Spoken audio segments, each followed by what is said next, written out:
বাংলাদেশ খুব সংকটময় মুহূর্তে দাঁড়িয়ে আছে।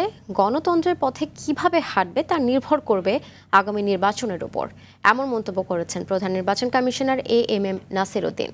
সোমবার সকালে আনসার ভিডিপির ভোট কেন্দ্রের নিরাপত্তা মহড়া ও ট্রেনিং পরিদর্শন শেষে এ মন্তব্য করেন তিনি।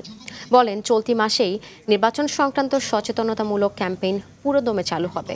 সামাজিক যোগাযোগ মাধ্যমে এআই এর অপব্যবহার রোধে একটি সেল খোলা হয়েছে, যেখানে সঠিক তথ্য যাচাই করা যাবে বলেও জানান তিনি।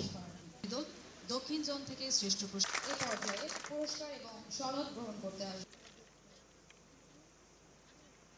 বিশেষ করে এই ধরনের সংকটময় মুহূর্তে একটা ক্রিটিক্যাল অবস্থায় দেশ যখন রয়েছে, এখানে আমাদেরকে গতানুগতিক ধারায় কাজ করলে হবে না।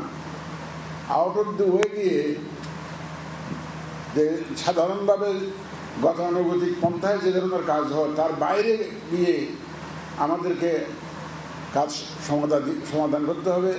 সেটারই একটা নমুনা হচ্ছে এই জেনারেল সাজ্জাদের এই উদ্যোগটা।